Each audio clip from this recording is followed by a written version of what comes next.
For the first time this season, it's a crosstown matchup between the Lakers and the Clippers. Luka leads the league, averaging just under 35 points per game. He's not the only offensive star on the Lakers. Austin Reeves has scored in double figures every game this season, scoring nearly 28 per game. Talk about star power. It's Luka, AR, LeBron, and future Hall of Famer Chris Paul. NBA Cup play tips in 1 hour.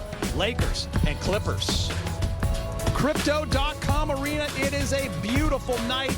Thanksgiving week on a Tuesday. Welcome inside. Access Sportsnet Lakers brought to you by Mercury Insurance. I'm Chris McGee, and the Hall of Famer joins me. Big game, James Worthy, Allie Clifton, Danny Green back in the studio. We're going to hear from Showdown a little bit. Special guest Rob Pelinka will join us. And James, first time in the arena this season. Always a good time, but it's extra special when your Lakers are 12-4. Yeah, 12-4, and it's a cup game tonight against the Clippers. But, you know, we couldn't ask for a better start with the Lakers starting without LeBron. Now they have LeBron. They seem to be, you know, getting into sync. They bought into what JJ has been putting out there. Defensively, they've been way better than I've ever seen in some years, especially in the third and fourth quarter. So this is, you know, a good start. It's just time to sustain it now. So one thing you might notice is, yes, the court is different. It's an important matchup in the NBA Cup Group B. Here are the standings. Lakers and Clippers, 2-0. Grizzlies, 1-1. The Mavs, 1-2. And the Pels, 0-3. The Lakers lead with a plus 19-point differential. The winner of the game tonight will go to the quarterfinals. So big game. Not only is this a game versus the Clippers, those are always fun. There's always extra hype around it because of the crosstown rivalry, because of the star power. But there's a lot on the line for just a November game. Yeah, all I know is there's a lot of money for the winners in the Emirates Cup, and that's been a big incentive for a lot of guys. But it's also a measure of where you are, you know, this early in the season, and it's competitive. Guys seem to have bought into it, and, you know, hey, it's an important game, and I think the Cup game has paid off and has given the league and the fans exactly what they've wanted this time of the year. So, yeah, big game. So big game. The Lakers are streaking a little bit. They've won 4 in a row. More importantly, they've won 10 of 12 games. It's been a lot of fun. What has stood out to you early in the season with this team? What are you enjoying watching? Luka. Really enjoying watching Luka and what he brings to the team, what he brings to the city, what he brings to the league. But also, Geeta, I got to tell you, I'm very impressed with the role players. I'm very impressed with what Ayton has brought to this team. A stable guy in the middle, committed to the philosophy of the team. I love Austin Reeves and how he continues to get better. But I also, you know, the consistency of Rui this year. I think Rui's going to be a major part of their consistency with his versatility. And you got guys like Jake coming off the bench, Gabe.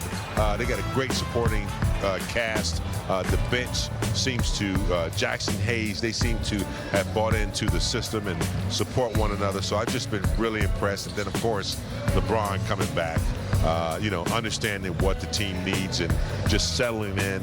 And, you know, he can turn it on whenever he wants to. But right now, I think he's capturing what these guys have already started.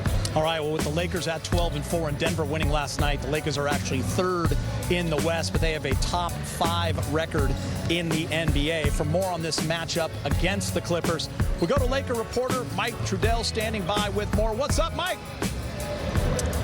Hey guys, always great to have you down here at Crypto.com Arena. And Geeter, you know, look, for a couple of games going into them, we finally had the full roster healthy, which was excellent from a Lakers standpoint. Obviously, we saw DeAndre Ayton take a little bit of a knock to the knee early in that game at Utah, so we know that he's not going to play in this one.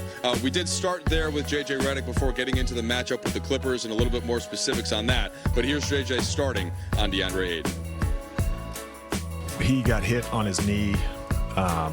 MRI was clean other than, you know, just some swelling, a little bit of a bruise. So don't think it's going to be a long-term thing, and hopefully, you know, it's a game-to-game thing and he's back at some point by the end of the week. Are you expecting the Clippers to just kind of play better than what the record would indicate so far at this point of the season?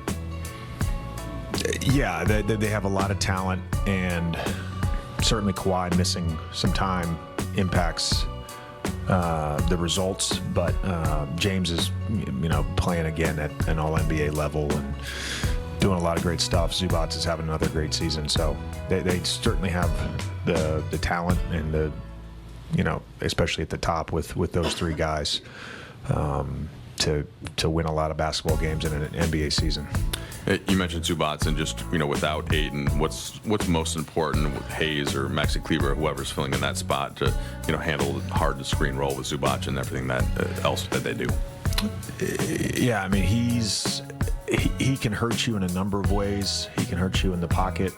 He can hurt you in the post. He can hurt you on the glass. I think physically we've got to be able to match, and it sometimes might be two guys. It's the tape from last year's games when we were really playing a lot of small ball and really emphasizing our gang rebounds.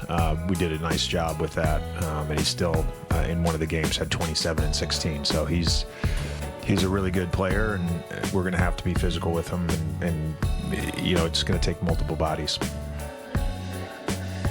All right, guys, there's the head coach. So, look, Eater, I mean, just being honest, the Clippers have really struggled to start this season, but they're certainly capable of playing good basketball for an evening like this. You know that they'd rather beat the Lakers than any other team in the league, and they will play their version of whatever the best is. It'll be the third. Leonard has been back since injury, so, Lakers can't really look at their record right now. They have to assume that it's going to be a team that's playing better basketball than they have thus far this season. Yeah, Mike, this game doesn't matter what the records are. It's always a lot of hype, and it's always a big game. And if it's hard to hear, it's because the music is really loud, and that is special music that DJ Jeremy Rouchet plays for Luka Doncic, who is now on the court, Yeah. James. I understand he likes the accordion type music. So Yes. yeah, whatever gets him going. Mike Trudell's used to this, Yeah. but it means Luka is out here and he is ready to go. So, James, I want to ask you about this. LeBron James has returned for 2 games. He admittedly has said, listen, I got to get my wind up, and the only way you do that is playing basketball. He's looked pretty good to me. He's averaging about 32, 34 minutes a game. First night he dropped 12 dimes. In Utah, we did see the shot attempts go up a tick, but James, one thing we have noticed, fast break points up for the team. So what have you seen from LeBron? I know it's only 2 games. Well, I think when LeBron is talking about getting his win up, I think he's talking about W-I-N, like wins, because that's what he's all about. But it does take a little time to get your stamina going. I think Geeter, he's an expert at this game. 23 years, Geeter. There's nothing he hadn't seen. I think he knew that while he was out, he